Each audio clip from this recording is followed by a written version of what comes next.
What's up, YouTube? How's everybody doing? Before I begin with this review, um, thank everybody for the support last night with the Jay-Z album breakdown. Shout out to my homeboys, Steve's, Mike, of course, Sugarfoot, Gravedigger. Thanks y'all for keeping the chat alive. And yes, if you guys have, I did hear that everything is. Hold on, give me a second. And also at 4:30, we actually gonna go live at 4:30. We're gonna talk about Wu-Tang albums. I think all the way up to the W. So stay tuned on that. Also, like I mentioned, I did hear the Everything Is Love album. I'm just gonna break it down for y'all. Give y'all some of my thoughts so far. I actually do like it though. On some real shit, I do like it. But Jay-Z with the trap rapping. Yeah, I wasn't really too a fan of that. And it's crazy because like Beyonce was throwing some bars on that album, like, but if I cop the album, I'm definitely gonna do a review on it. I mean, I might as well do a review on the whole Marriage trilogy, I guess. So, other than that, this was originally actually supposed to be a live video, but since we went live with the whole Jay-Z album thing, I was like, you know what? I'm just gonna give my quick thoughts on the tracks and shit. And it's Jay-Z's sixth studio album, The Blueprint, released in 2001, 9/11 to be exact, on Roc-A-Fella under Def Jam. Oh wow! I was actually just rethinking. I had this channel for about 5 years, and I did not talk about The Blueprint yet. Wow. Well, better now than later, as they say. But singles I'm known for are Izzo, HOVA, Hova, Girls, Girls, Girls, Jigga That Nigga, Song Cry, and to an extent, Takeover, basically. Producers include Jay-Z, Dame, and Biggs as the executive producers, Bink, Eminem, Just Blaze, Poke and Tone, Kanye West, and Timbaland. Alright, so let's just cut the formalities and shit. Fuck this. This album, I'm just gonna get what I don't say. It's a classic album. It's a masterpiece. It's everything you've heard about this album is true. Let's just put it out that way. So after the Dynasty album, he was like getting like all this recognition. Roc-A-Fella was doing his thing, but he was at the time becoming one of hip hop's most dissed artists and shit. Like, I remember like he had something with Jada Kiss, but that was like mostly during the time when Jada and Beanie Siegel had their beef, which that's like one of my favorite hip hop beefs of all time. Beanie and Jada, like Beanie Siegel was just on his ass, showing off his ass on that beef, but then like his beef with Prodigy was escalating at that time too, because the way that beef started, you can say it. You can take it back to '95 when Mobb Deep dropped the classic infamous album, and they had a song called Trife Life. Trife Life,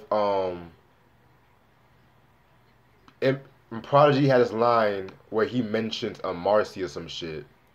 Jay-Z didn't really like that, because he's from Marcy Project, so he went at him subliminally with the Where I'm From.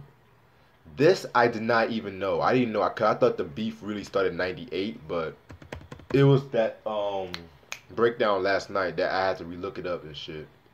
So then Jay came out with the song Money Cash Hoes with DMX, and he had the now infamous controversial line, New York been silent since Snoop crushed the buildings. But here's the thing though, where the fuck was your ass at when that shit was going on and shit? Like, and so Prodigy of course got mad, and he dissed him on a Source interview and shit like that. And so that's when Jay-Z did the whole Summer Jam, the classic Summer Jam performance when he previewed a teaser of Takeover.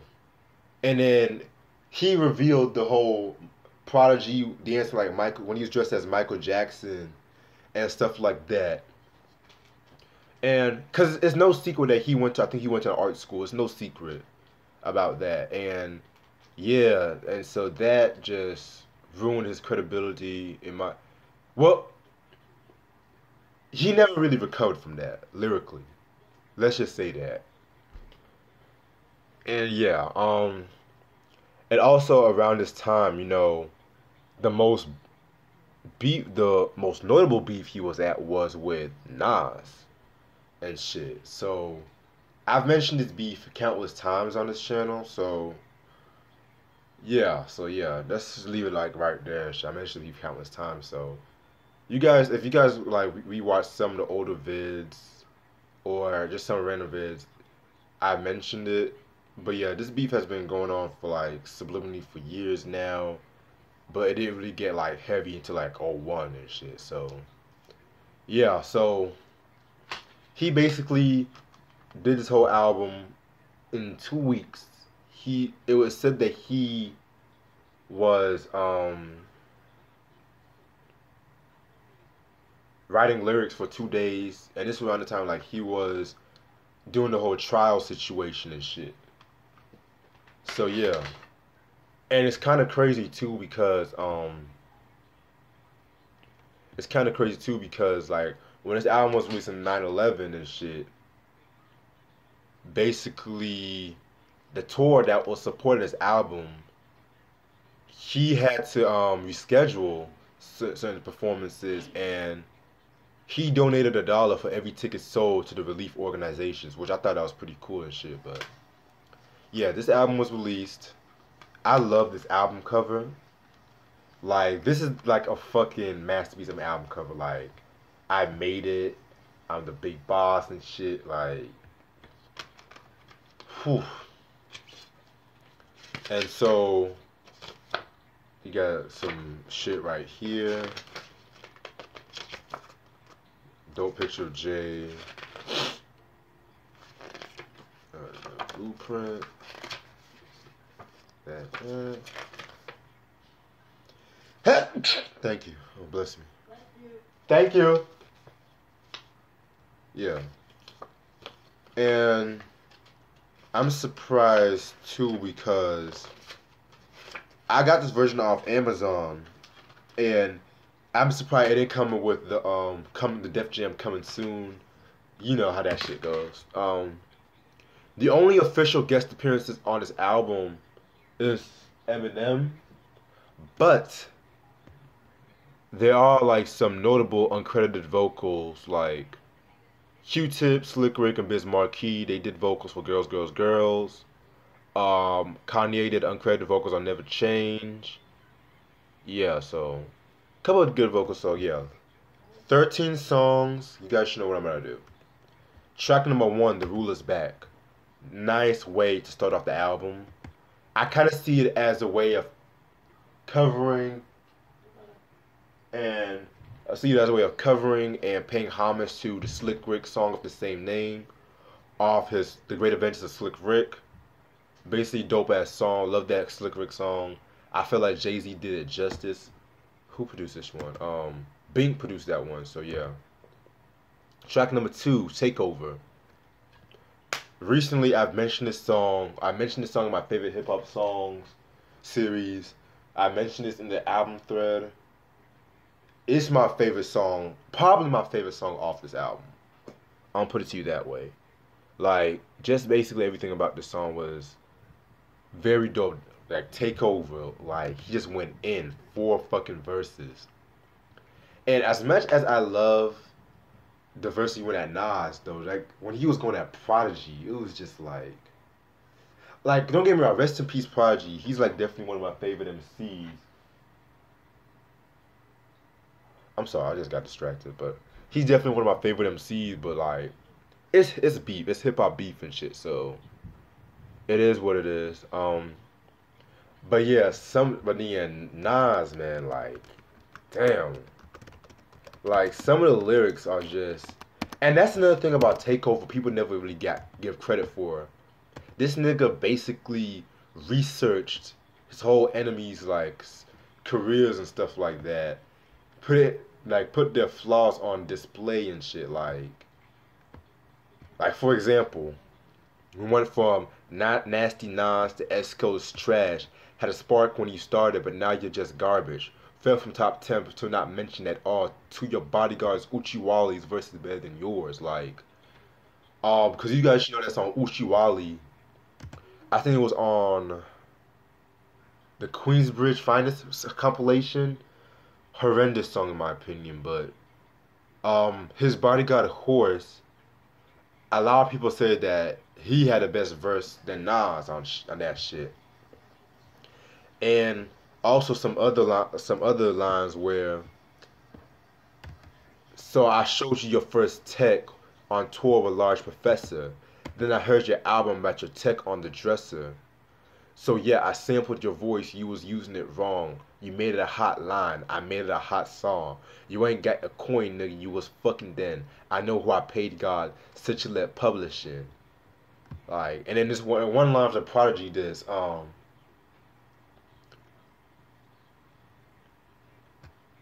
you little fuck, I got money stacks bigger than you. When I was pushing weight back in '88, you was a ballerina. You was a ballerina. I got the pictures I seen ya. Then he dropped shook one, switch your demeanor. Well, we don't believe you. You need more people. Like Jay was just going in on this song. And the thing about Takeover that I like better than Ether, I know I've talked a long time about the song. I'm gonna wrap it up. You can really play it as a regular song, and low key it kind of aged better in a way than Ether. Like, I love Ether, don't get me wrong, but the beat just ruined it. Cause like, if you hear the beat, you'll automatically know it's a diss track and shit. But that's all I have to say about Takeover.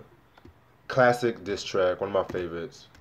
Track number 3, Izzo, Izzo Hova, H to the Izzo, whatever you want to say it. Kanye West produced that beat and the Takeover beat. Pretty dope song. You know, he was doing the braggadocio lyrics and shit. I love the way they flipped the Jackson 5 sample. That was a nice use. And originally, this beat was originally for Cameron, from what I looked up, for the I think it gotta be for the Come Home With Me album. I can definitely see that on Come Home With Me. But then Jay took the beat from him and shit. So, a lot of people even a lot of people kind of say that was the true beginning of the beef between Dipset and Jay, because I think that was not the first beat from last night. Cause I know Steven told me that they took another beat, the Dope Man beat. Yeah. Give me one sec. I'm sorry.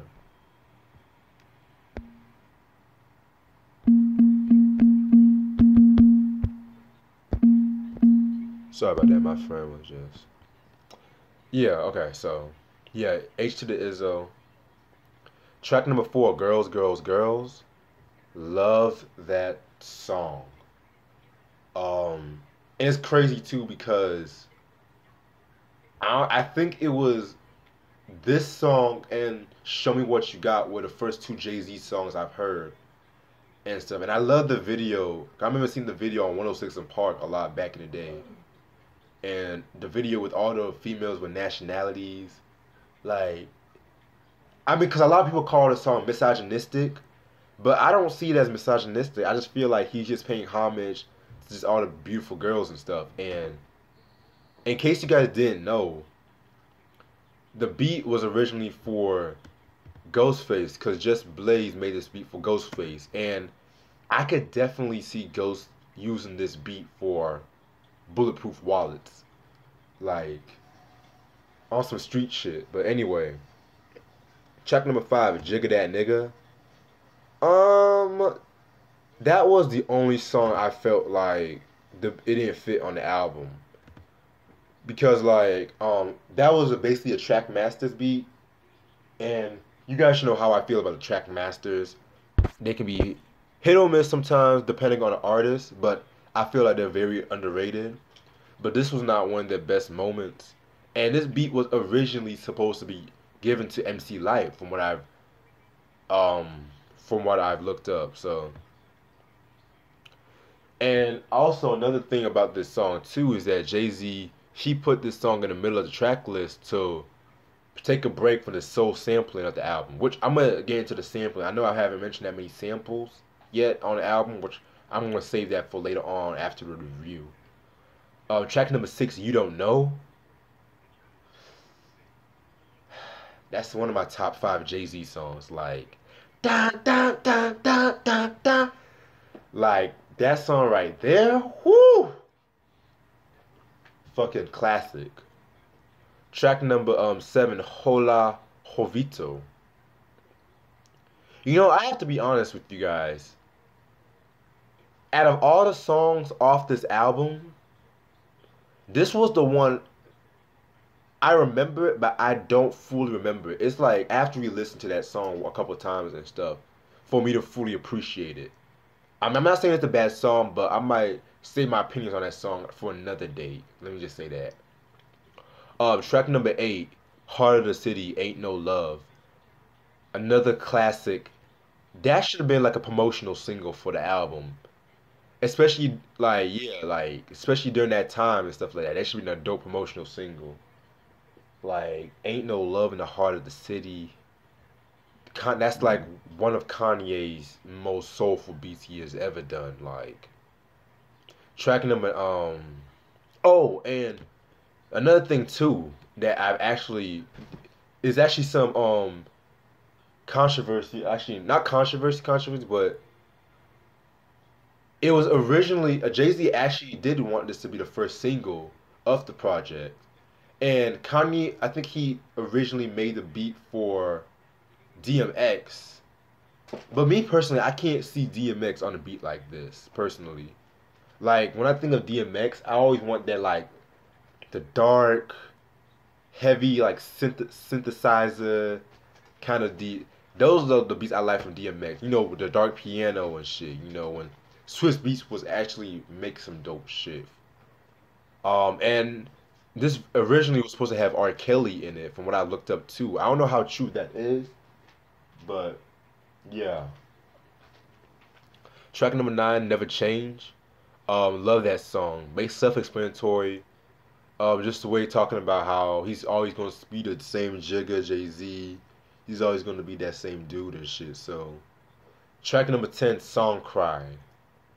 Wow, another like this album is just filled with so many dope songs that it's not even funny which one.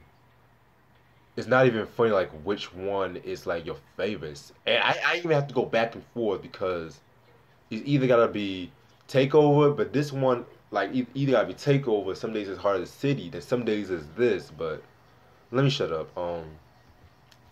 Basically it's like a breakup kind of song. How he's feeling regret over like how he dealt with women, back in the day and stuff like that.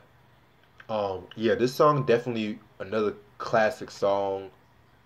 And if you guys seen the video, they actually have like a tribute to Aaliyah in the video too. I think it was like a jacket or something. Yeah. Rest in peace to Aaliyah, by the way. Track number 11, All I Need. That was pretty cool. That was a pretty cool song. Track number 12, Renegade featuring Eminem. Wow. Whew. The infamous Renegade. Wow. Now, I know everyone's gonna say that, oh, Eminem killed Jay-Z on his own song. Well, originally this was an Eminem song that he did with Royce the 5'9". So, yeah, if I find the original version of the song, I'm definitely gonna post a link. So, and from what I've looked up, this song, well, you know, because around that time, Jay Z was his verse was talking about his fatherless childhood, you know, the media, how the media portrays him, how he's always like a materialistic rapper and shit. But Eminem kind of went more deeper, how he was talking about, you know, how people used to denounce his music, how people used to like, cause you know, back in the early 2000s, Eminem was like Mr. Controversy and shit like that. Like, Compared to now, he was like people were boycotting his music. It was crazy though, basically. So yeah, definitely a classic song right there. Eminem definitely killed it with this shit. And that's another thing too, like back in that time, Eminem was just at his prime at that time and shit. Now, I mean, the Revival album sucked. Let me just leave it that way. But if you guys check out the verse he did on this the recent Royce da 5'9" album called what's that shit called? I think it's called Book of Ryan. Yeah, Book of Ryan. The song, what's that shit called? Caterpillar murdered it. Like, and it pissed me off too because I'm just like, dude, like the fucking Revival album sucked. But then you drop dope guests like that's what pissed me off about artists today on some real shit. But that's another story for a different day. And the last track, Blueprint, Mama Loves Me. You know that was like a this end of serious song. You know that kind of shit over to his mom. And that's all I have for this project. Overall, this is a classic album. There's no denying that, really. This album right here was a lot of people even kind of say it's Jay's comeback album after like people didn't really fuck with Volume 3 like a lot of his long term fans didn't fuck with Volume 3. They didn't fuck with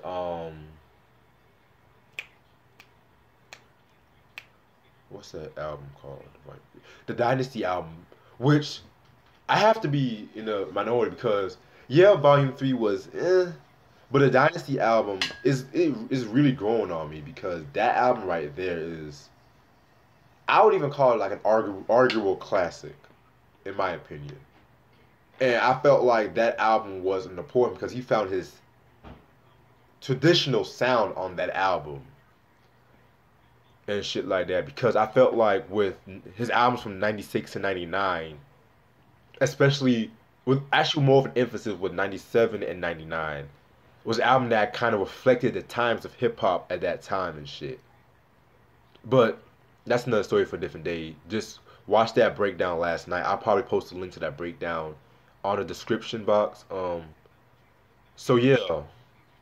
And now the sampling. Let's talk about the sampling because this album and the Dynasty album really brought back sampling in hip hop, but sampling was always in hip hop at the same time, but the way this album sonically it reintroduced sampling in hip hop sonically after the whole Lord Tariq and Peter Gunn Steely Dan controversy. But like they were using not only were they just using solo artists like Jackson 5, Bobby Bird, but they even like went out the box with sampling like cats like the Doors and Bobby Blue Band, even a KRS One sample, like a David Bowie interpolation, like they were really going out the box. Like the same way how this album was important to sampling, like going out the box sampling, is the same way how people characterize like EPMD's Strictly Business in a way. And that's like a best way to put this shit. And by the way, I forgot to mention there's actually a part 2 to Girls, Girls, Girls, and it actually features Michael Jackson on uncredited vocals. And also, just that same year, Jay and Michael collaborated on the "You Rock My World" remix. It's not a known remix. From what I understand, it's a Hot 97 exclusive joint. Definitely listen to that shit. But yeah, definitely a classic album. One of my favorite albums from Jay. What else? Is this his last great album? This is a question I always go back and forth with. Because if you guys watched my Volume 2 review, the original review I did way back, I talked about how this album was kind of the beginning of like the roller coaster of quality of J albums. Because Blueprint 2 sucked. Black Album was solid, and I'm gonna save my thoughts on the rest when I review them and shit like that. I'll probably do Kingdom Come. It's gonna be a while till I'll probably do that album and shit. 'Cause I don't have a copy of Kingdom Come, and if I see it in stores for a reasonable price, I'm copying it and shit. If I don't see it and I still need to do a review to do a filler, I'll do that one. But I do have copies of American Gangster, which I felt like is his strongest, one of his strongest albums. It's kind of slept on in a way. Um, the Blueprint 3, which was trash, and of course, the 444 album, which I'll save most of my thoughts when I review that album, which will probably be later on this year sometime. I don't know exact. I don't actually plan these reviews. It just happens sometimes. Like I'll do. I might just be chilling. It might be like 3 o'clock in the morning. I'll just be like, you know what? I can't sleep. Let me just do a quick review, just to get some time out the way. But that's enough of that. Highly recommended. And they've actually, I believe, they re-released this album. This album, Blueprint 2 and Blueprint 3, and they released it on this collection, the Blueprint collection. So if you can find it, you can cop it. Me personally, I already have this and the 3, so if I see 2, I might just cop it. But yeah, and stay tuned at 4:30 at Mike Sia's channel, where we're going to talk about the Wu-Tang Clan discography. And as usual, hope you guys have a good day. I might do another review maybe tonight, depending on the time, but who knows. Peace.